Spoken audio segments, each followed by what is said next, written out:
A feature that can really help you with security in your wireless access point configuration, you may have controls over how much power you put out on the wireless access point. Ideally, you would set this to go as low as you possibly can and still have people communicate. That way, you aren't sending your signal out to the parking lot where other people may be able to hear what's going on your wireless network. So you may have to study it. You may have to get some detailed spectral views of the traffic, determine what type of traffic we're seeing, how much power is really being outputted, and determine based on the size of the organization or the size of the floor you happen to be on, what is the level of power you really should set.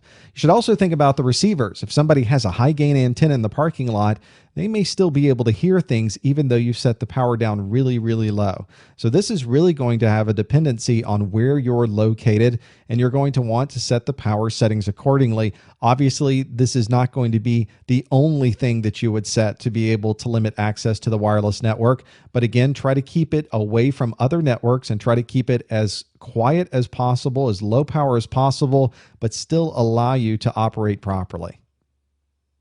Along those same lines, it really does make a difference where you put the antenna for your wireless access point, especially if you need to overlap different parts of the organization. You may have a big floor, and it may not be possible to put a single wireless access point in the middle and try to see if everybody can hear that access point.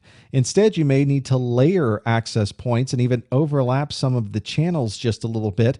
Your wireless receiver in your laptop or your wireless device will choose whichever signal is the loudest, and you'll overlap it with different channels as well so that you don't have frequencies that are overlapping each other and creating any problems. So this is where you may want to adjust power levels, adjust where your different antennas are being placed, and maybe even change the type of antenna you're using.